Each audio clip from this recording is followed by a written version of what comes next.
We are starting right away. And can we reduce the movement, please? I appreciate every one of us, and I appreciate the patience. And we thank you for coming. And for many of us, we say to ourselves, thank you for coming and thank you for believing that a new Nigeria is possible with Peter Obi. So we will go into the event proper.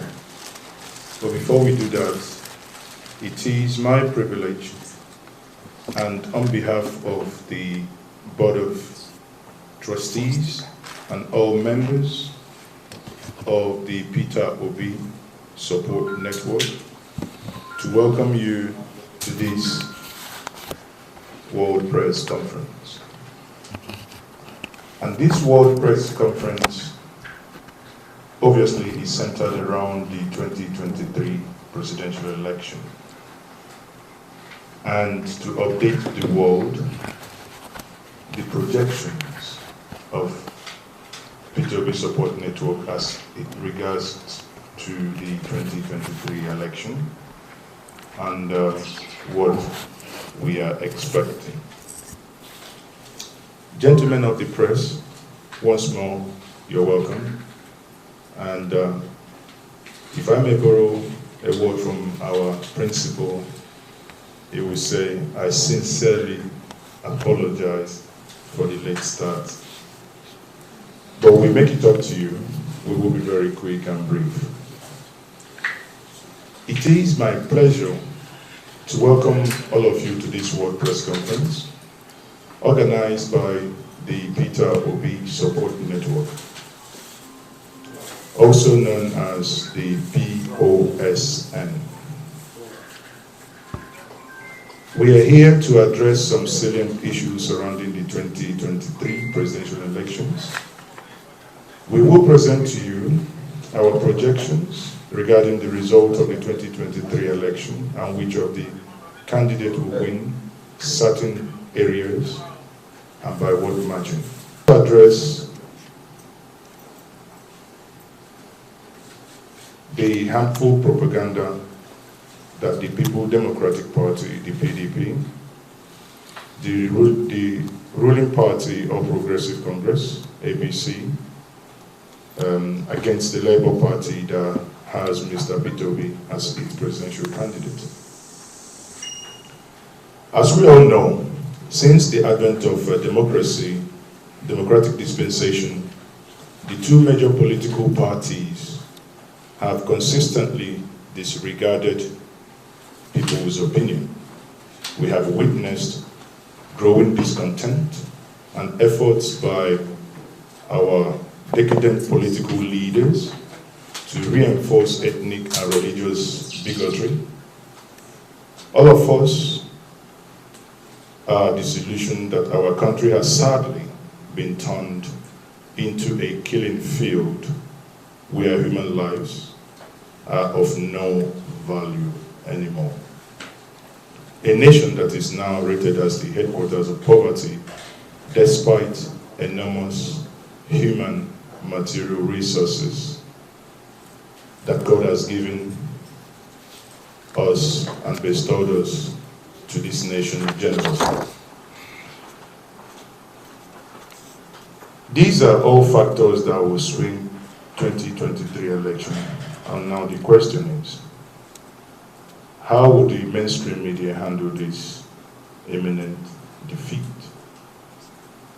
Today, we are alarmed to witness the leadership of the ruling party and their relentless attack on President Muhammadu Buhari for the recently promulgated federal government policies. We are also alarmed to find the official spokesperson of Bola Ahmed Tinubu, the APC presidential candidate, and a serving governor, underline that, a serving governor of the ruling party, openly threatening you and I, Nigerians, with military coup d'etat, either by insinuations or by means of saying that these are their imagination and projections, which we know where that is coming from, but that is very, very alarming. The PDP today is also riddled with crisis all over these developments. And these developments makes us wonder whether these two parties that have brought the country to its knees will allow a free and fair election, and whether they will accept the result of the presidential election when they suffer defeat this weekend. You know, for many months now, when we talk about the presidential election, it appears far away. But ladies and gentlemen, I say to us, it's in 72 hours, or even less, that this will happen. Faced with certain electoral defeats, the APC and the PDP have resorted to propaganda, political bribery, and spreading of fake news and unfounded information against the Labour Party to help their demoralized supporters. It is, however, obvious that Labour Party is the party to beat. And so their masters have seen the truth and are tactically submitting to the will of the people. Atiku, in his broadcast, is now saying that the people should go out and vote peacefully, even if they don't want to vote for him. This we consider better. Meanwhile, the Abado master and his old Naira note delusional governor are now crying for the election to be postponed because their defeat is staring them in the face. These failed politicians have failed to read the signs of time, that a new generation of Nigerians, hued in the blood of innocent Nigerians over the years, have risen to take back their country. They will not stop until the day a new Nigeria is born. The 2023 election are just the beginning. The desperate, wicked looters of our Commonwealth are no longer saying that the Labour Party has no structures, because the P2P support network, the POSN, and other support groups, including the Coalition for P2P, have created a massive network of P2P supporters in every nook and cranny of Nigeria. There is this popular cliche, which is a fact. You and I are the structure. We are the structure. Let me take us down the memory lane of this movement. P2P Support Network was formed in the year 2018, December, because of our yearning for a better nation, where everyone can live and have peace of mind and excel in their chosen field of human endeavor. On April 25th, 2022, P2P Support Network was formally inaugurated by His Excellency Mr. P2P in Abuja to work and ensure that the former governor of Anambra State is elected as President of Federal Republic of Nigeria come 25th February 2023. And we announce to you that we are proud to announce that the obedient movement that sprang out of these early efforts has spread like wildfire across Nigeria. On the part of P2P Support Network, we have achieved the following.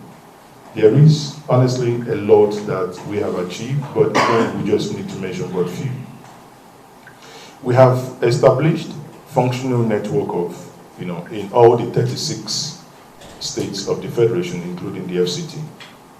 We now have diaspora chapters functioning in over 15 countries abroad, recruited and submitted over 50,000 polling unit monitors to the 2023 elections. We have organized 3 regional conferences in Jos, Plateau State, Kaduna, Asaba, that is Delta State. We have recruited and trained over 5,000 local government and ward coordinators on mobilization and sensitization operations. We have partnered with Diaspora Medic for Good Governance, DM4GG, to organize medical outreaches in flood-affected areas. Under this partnership, we are in this day executing this is what is currently as of today, up till tomorrow when electioneering campaign will officially cease. These grassroots mobilizations are currently ongoing in Kano, Taraba, Kaduna, Benue, Katsina, Nasarawa, and Bauchi. Obviously, we would throw more light on this probably during the Q&A. Something we've used, Katsina. If all our projections are anything to write on about, we will use Katsina as a test, at a test ground, because something special happened in Katsina. P2B Support Network is currently partnering with Women for P2B, WPO, to mobilize voters with campaign materials in hand to reach areas in remote villages. Basically, these are areas that are very hard to reach. There are some videos when our coordinators will share, you almost will shed tears. For instance, there is a place in Bono that no politician has visited in the last about, according to them, they serve 150 years. No inroad of any human interaction in Bono State. But when these people use Achaba, which many of you know as bike, to enter those areas, you know that we mean business, because we do not want to leave any stone unturned. We have also aided in raising substantial amounts for the Labour Party campaign. There is a lot of things we've done. In raising funds, all we do is to ensure that these things, where there is gap, if we can fill it, we'll fill it in.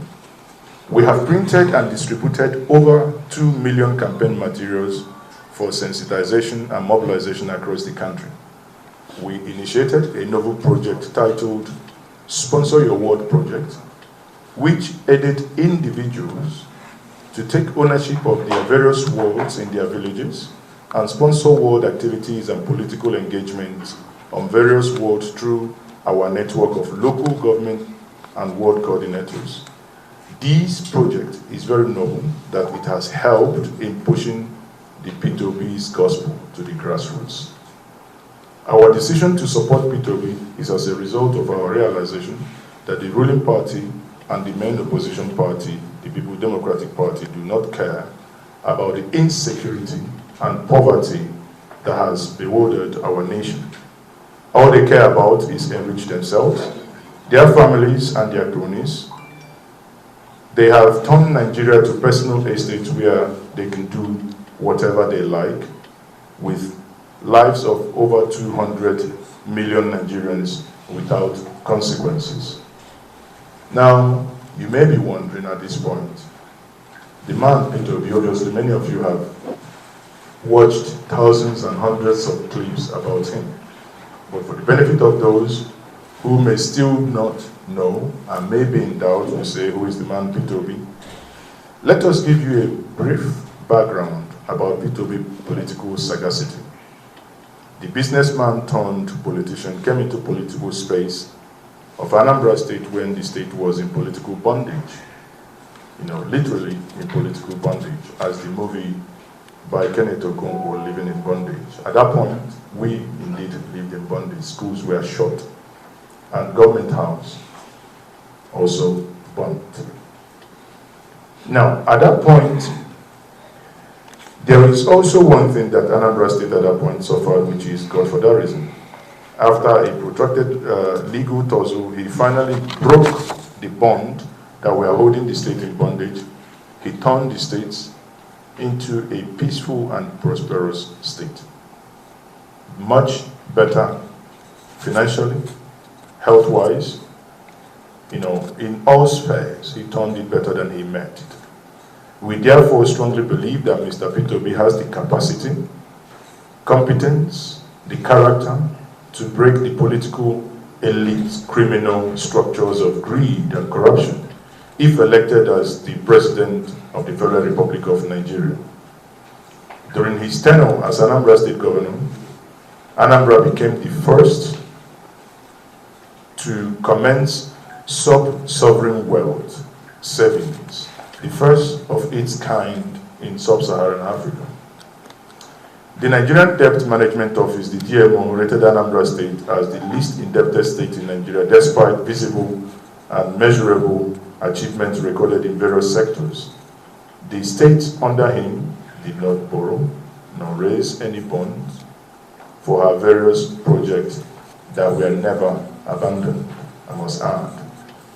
The state also entered strategic partnership in the health sector.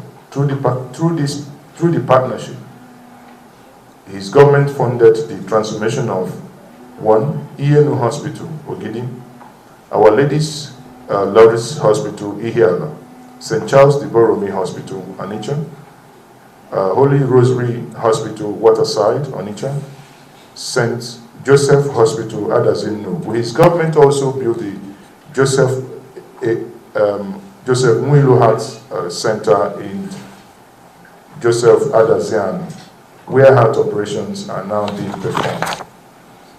His government won the Bill Gates and Melinda Gates Foundation $1 million as the best performing state in the immunization in the Southeast. The state was the first to procure and distribute over 30,000 computers to secondary schools, including 22,500 from HP. Anambra State government under P2B provided Microsoft academies and internet access to over 500 secondary schools. More than 800 buses were provided to schools, to secondary schools, and this was done by his government in the state. There are so many numerous achievements that we wouldn't want to go into. Now the question is, having known everything that is done prudently, we then, the obedient, will come together across the globe to put our resources together to actualize P2B's presidency in order to rescue Nigeria from intensive care unit that it's currently found itself under the present administration of President Muhammadu Buhari, from handing this nation over to someone that will supervise the burial of a nation. To ensure that victory for Labour Party's P2B and Dati Baba Ahmed will have taken the good news of his forthcoming presidency to 774 government of this federation, that is the local governments. And we can feel the pain of the people as we do this. As we move around this nation, we feel their pain. We understand what they feel, and they speak to us. In local government, in words, this is genuine, and we can see the genuineness of the people wherever we go. Frankly speaking, Nigerians are tired of the People Democratic Party and the ruling APC. We are tired of insecurity, aren't you? We are. Yeah. I am tired. We are tired of abject poverty. Aren't you tired? I am tired. I'm tired. We are tired of health, poor health facilities, youth unemployment. The reason why you see crime, that crime is on the rise is as a result of all these things. Therefore, POSN wishes to tell Nigerians that their reproach and shame is about to come to an end this Saturday. And once more, that is in less than 72 hours. The end is near. Let me at this point present to you the governance index. Now, this is governance index projection for the 2023 presidential election. Governance index is the consulting firm hired by the P2B support network to do some strategic analysis for us. Now, the official projection of the 2023 presidential election is as follows. As all of us are aware, Nigeria is the most populous nation on the African continent, with an estimated population of over 200 million people. Nigeria doubles as the largest black nation globally, and our territory hosts some of the most ancient evidence of human civilization. Not having a political history without turbulence, the world looks onto Nigeria as she attempts to advance into the 7th electoral cycle since the commencement of the Fourth Republic in 1999. Now we must also note here, some of you who may believe in superstition believe that there is something connected with the number 7. Okay, so we believe that there is a connection with number 7, this now being the 7th election since 1999. Nigeria, obviously, as we said, we will then move to a slide at some point very shortly, and we will then explain this, what this means. Governance index, in order to give us clarity as to how we drive to this data and how governance index is able to do this.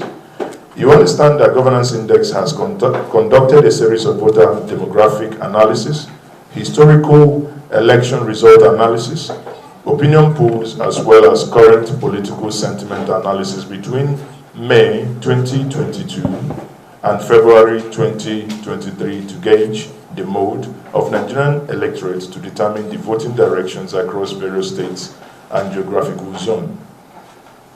These surveys captures people in rural, semi-urban, and urban dwelling across the nation. While voters' behavior was not seen to have changed significantly, the most notable observation will be a shift in the direction of voting across the various voting segments. The impact of technology and decision of the mainstream political parties during the primary election also influenced some of these. This is indicative of an unexpected outcome in the result of 2023 general elections. The biggest potential gainer of this will be the new entrants, a block of electorates who are determined to challenge the mainstream political actors.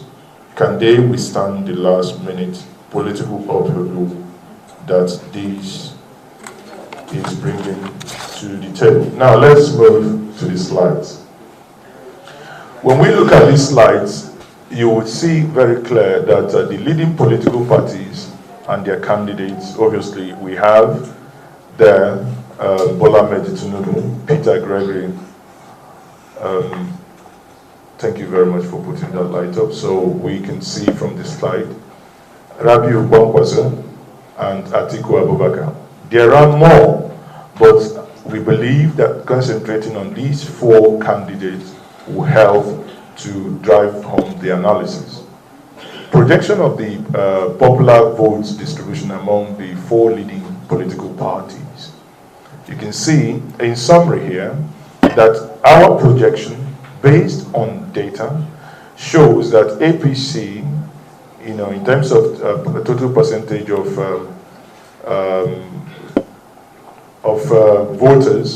votes would have about 30%, Labour Party 40%, NNPP, that is Kwankwaso, would have 6%, and PDP 24%, and you can see the figures. Now, we want you to keep these figures and see how this plays out. We project that the total number of voters that we may have for the 2023 presidential election will be around the 36,000 mark. If we look at this, so again, we look at this from a different angle, and if we want to look at the states that they are likely also score 25%, and you see that APC is likely to score 22 in 22 states, Labour Party in 25 states, NNPP in 1 state, and PDP in 18 states. So once more, when we look at it geographically, we will see that this projection of percentage of popular votes obtained by the parties in the geographical zones. Then we will see that in the southeast, it is expected that Labour Party will get, southeast, that the APC will get about 4 votes. 4%. 4%. 4 votes will be an overkill. That will be total alienation. It's about 4%. And the Labour Party is expected to get about 91.42, and NMPP 0.48, and PDP 3.7. In the south, we'll see a slight, a slight rise by the APC, which is about 16%. Southwest, 64%. I mean, that is given. And North Central, you can see that they would also do about 31%, Northeast 33%, and Northwest 30%.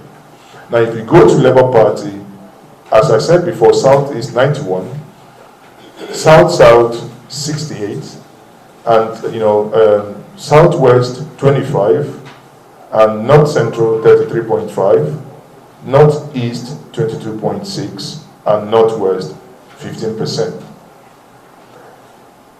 If we look at the NMPP column, you see that NMPP, where they actually crossed 10% is in the Northwest. If you go to the PDP, you see that even in the Northwest, PDP is projected to do about 40%, and Northeast about 37%, 30% in North Central, 9.6% in Southwest, South 14.6%, and 3.7% in the Southeast. So people, these are the projections that we believe that is going to determine the 2023 election. And having looked at this, we can conclusively say that come 25th February 2022, that by 2023, by the actions of all obedience globally, that victory will be assured. Thank you very much, ladies and gentlemen. And we can answer questions.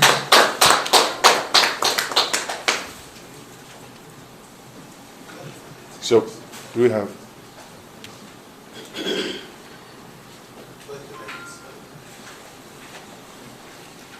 Do we have questions? Yeah.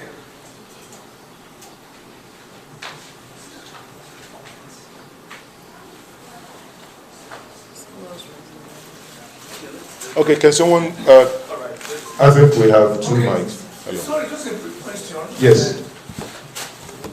Let's talk about structures. Hello? Okay, He's talking. Okay. He's talking. thank you. Thank you so much. My name is Hamayo Akwiti. I work for Hot FM. Mr. Deron Onifade was on my show yesterday, and I asked him about this topic, about structures. He said, well, the over 134 agents that LP has, that they are hoping that ADC will add the over 92,000 agents to make over 200,000, and that's okay. On a platform now, people are arguing. They said, ADC said, no, we are not supporting. Others said, no, ADC said we're supporting. Can you clear the air on this agents structure matter? Okay. Now, this is a strategic alliance, Okay. right? What that means is, if there are fallout, if there are areas where level is not, but which is very minimal, if you look at it actually, then that would make up for that, right? Yeah. But there is one thing that no one is talking about: the real structure and the real pulling unit agents are the obedience. You only, the parties are only looking at one person, right? But the obedience are there. They will vote. They will not leave. So, take for instance, let's say hypothetically there is a polling unit that you do not have an official INEC accredited polling unit agent, hypothetically speaking. But you have over 30, 40, 50 obedience there. So they are there, they are not going to allow you to sign something that is not correct, unless you want something else to happen to you. Therefore, what the parties, or when these news come on the social media, what they do not take into consideration is the army of obedience that are in the polling units, already providing themselves as the agents to monitor and to see that things went well. I hope that answers your question. That's correct. Any other question? My second one is in line with this about the structure. Okay, the second. See, put on your light. The one of structure, I think it's let's not belabor it. When someone is scared, they make mountain out of molehill. It's because the structured party, the structure of corruption. I'll give us one instance. Buhari and the MFN, that is the federal government of Nigeria, if you want to speak in compound terms, gave us over 100 days notice of Naira design and change. Of course, every one of us has gone cashless. Not by design, but obviously we have to. And only one set of people are crying. There is no Naira, you must bring back Naira. Because they have already, the structure in question is a structure of conduit pipe in looting. When people have billions of Naira stored somewhere to bring it out to buy votes, it's the structure of vote buying. That is what they are talking about. But the real structure, that is the people that will come out, vote, stand, watch, transmit, and report every single incident. As we speak now, the governance index has an app that every single coordinator in the POSN and other support groups are going to use for the election monitoring. If there is any incident, that app is called the Election Manager. You can go to the App Store, you download it, you can be part of history. That is very simple. So that structure they talk about is, a looting structure, if I may borrow that word, is a structure they use in stealing. Thank you. Okay, my name is Daniel. I'm asking this question on behalf of Loose Band Television. Since 1999, the electoral process in Nigeria has been bedeviled by rigging and various forms of electoral malpractices. And seeing that the mantra of the candidate of the Labour Party is that there will be no negotiation. And if they have not mobilized enough funds, like the two main parties, to distribute funds on that day, what assurances do we have that the federal government of Nigeria under President Buhari will ensure a free and fair electoral process? And if that does not happen, will that have any impact on the fortunes of Labour Party and their candidate, Mr. Pitu? Well, when the president, time without number, spoke that he is going to be impartial in this, and by the way we have seen troops moving and security agents moving in some key areas where we know historically that these are areas that ferment a lot of trouble. And they are now moving in, and we also know that if truth be told, those that will move the logistics will receive their payments. It's not mustn't necessarily mean that, when we talk about if a company is hired to move INEC materials, these are contracts that runs in billions. And they're not going to be paid with cash. So it's bank transfer, it's legit. So, and if they're paying their drivers, they have a way of paying their drivers. I think Nigerians will must help the current government, at least, if not for one thing. For that which it is started now, even when belated, but at least it's better late than never, that they are doing something. So we believe that if the chances of influencing election by the main political parties are downplayed by the means that there's not going to be excessive cash in circulation, of course that's going to rub off on labor, because it means if people are no longer going to be induced by money, we may be left to our conscience. All we seek and all we ask for is nothing else. Level playing field. Let no one use stolen funds to win an election. These stolen funds are in various strata, at the federal level, states, LGA, and you can see that at these levels where Labour Party have basically virgins. And, it's a simple thing that if you ask us, we think that this is going to, play out in favor of a Labour Party if truth be so told. Thank you.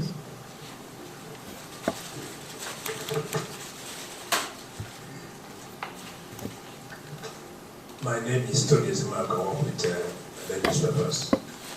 Sorry, My name is Tony Zimaka. I work with independent newspapers. Okay. Over 40% of the voters are youths. Unfortunately, their mothers are the ones that the old political force are being induced to rig the election. What are the youths doing to convince their parents that that is not the way to go? Because it is not enough for youths to say, okay, we want to influence this election, but your parents are being induced by the old political generation. What are you telling your parents?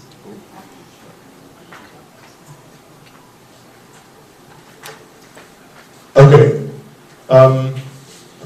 I think, what's his name? Okay, I would answer this from two dimensions and I will get someone else to help here. We have seen a surge that the ruling party says that the Labour people are threatening their parents. We have seen a surge in people calling their parents and say, Mama, how much do you need? We'll provide it for you, but do not take anything from these people. Now, there is something we say in the streets. They know the third man. How man don't they taking ICM? Hunger has no age, no gender. If they wire everybody in a wire. As we are now, lack of cash, it affects us, it affects our mothers. You see a lot of the diaspora, the younger ones, spending time calling their parents, say, Mama, Papa, this is how we want you to go. And they are listening because they know that in some cases, having traveled wide, that the younger ones are in some areas more exposed. So let me give my brother to also lend his voice on this. Which one, please?